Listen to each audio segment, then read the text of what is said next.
think that this shot acts as a perfect metaphor for Star Wars: The Force Awakens and everything that the movie embodies. It's a return to a world that we have already seen, but it takes a modern approach to doing so and showing us something that we have never seen before.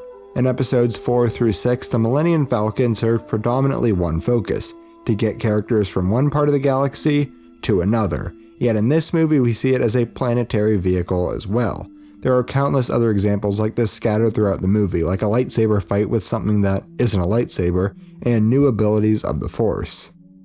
Before we continue, I would like to warn you that I will be discussing spoilers, so please make sure you have seen the movie before finishing the video. A lot of people decided to write this movie off because they felt it was too similar to episode 4, and that they were getting a rehashed product with no ingenuity and a carbon-ite copy of what they had already seen. Undeniably, these two movies are very similar, but what I like to praise in this film dissection series isn't having a great story, but instead how you tell a story. If you do a bad job in telling a good story, the final product is going to be a bad movie. To set the record straight, I think that the story in this movie is good, but the reason that the movie turned out so well has to do with J.J. Abrams, his writing, his direction, and everyone else behind the production of this movie, from the producers to the co-writers to the actors to the set and costume designers. I think that in order to break down this movie, we need to first explore its purpose within its own trilogy, that is, episodes 7, 8, and 9. What I think is great about the Star Wars saga is how each film follows a typical 3-act narrative structure, that is, setup, confrontation, and resolution. But in addition, within both of the trilogies we have seen so far, each movie acts as one of these 3 steps in the 3-act narrative structure of the overarching narrative of the trilogy. For example, if we look to the original trilogy, we can see that everything in episode 4 is for setup. We meet our characters, but in addition, the conflict and the rivalry between Luke and Darth Vader, which ends up becoming the predominant focus of the trilogy, is also set in motion after Vader kills Obi-Wan. In The Empire Strikes Back, the focus is to see Luke prepare for confrontation with Vader, which we see at the end of the movie. Finally, in Return of the Jedi, we see a resolution as Luke avoids the temptation of joining his father on the dark side of the Force. The same can be said about the prequel trilogy, only this time we see the relationship focus on Obi-Wan and Anakin's relationship, with the same setup, conflict, and resolution. So where does The Force Awakens fit into this story? Well, it's purely in the setup of its own trilogy. I think it's important to remember that the purpose of this movie is to build a strong foundation that the upcoming films can build off of and develop themselves from. The Force Awakens serves predominantly to develop the world for people seeing it for the first time and to help reintroduce it to those who have not seen it for a little while.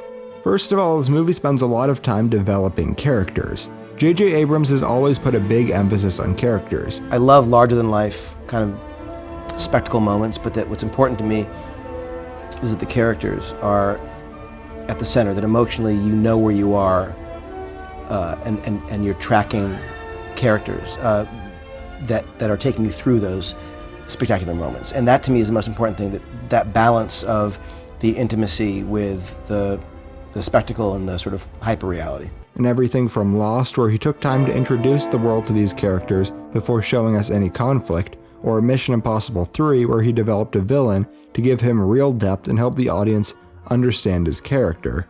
But the movie where he did this the best was The Force Awakens. Out of all the major characters in the movie, they are being set up to have big developments later in the subsequent films. In the movie, we see very personal moments with some of the different characters as they try to figure out who they are and where they belong. Historically in the Star Wars saga, being good or bad has been set in stone. Characters are either 100% good or 100% bad. They can change from being good to bad and bad to good, but there is never any middle ground. With The Force Awakens, however, that middle ground not only exists, but is present with many of the major characters. With Kylo Ren in particular, we see his struggles trying to find his place in the universe. In this scene, we see real emotion. We see somebody trying to figure out what is right and what is wrong. He feels betrayed by his father, and maybe rightfully so, but at the same time, he still shares a paternal bond with him.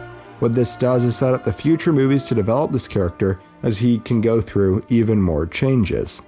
The same can be said about Rey. We don't learn too much about her, but what we do learn is that she has had a troubled past, one of abandonment and betrayal.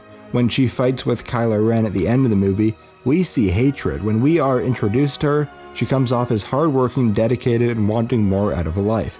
Yet by the end of the movie, we see a brand new side of her, a side that makes us question where her character will be going in the next couple of movies. In addition, the rivalry and relationship between Kylo Ren and Rey is set up. The next 2 movies will focus on these characters above all else, and their relationship as the protagonists try to turn Kylo Ren to the light side of the Force and protect Rey. It also sets bigger events into motion that will change the way that the other 2 movies are told. Undeniably, this is a movie that played it safe in terms of its story, but this isn't a movie that revolves on its story, but instead is about developing characters and introducing them to the Star Wars universe. J.J. Abrams focused this movie more on characters rather than story. In the upcoming movies, because we were able to see the development of these characters and understand their struggles and who they are, it will make the upcoming movies seem so much more satisfying as we get to see these characters that we know and love explore a much more developed world. It's a short-term sacrifice that will make the long-term so much better. Thank you so much for watching. The Star Wars universe lends itself so well to discussion. Anyway, because last week I thematically broke down the series, or at least one element of it, I wanted to focus this episode on storytelling itself. Make sure you drop a comment and tell me your thoughts. I'd love to start a discussion down in the comments below. Next week we'll be looking at Groundhog Day, one of my favorite movies out there, and also one that brings up a lot of questions that I would like to hopefully answer. I'm going to leave a link to that video on the right of the screen, and that'll be out next Saturday. On the left is my last video where we took a look at Star Wars. Make sure you check that one out if you've enjoyed this one. Anyway, thank you for watching, and I will see you next week.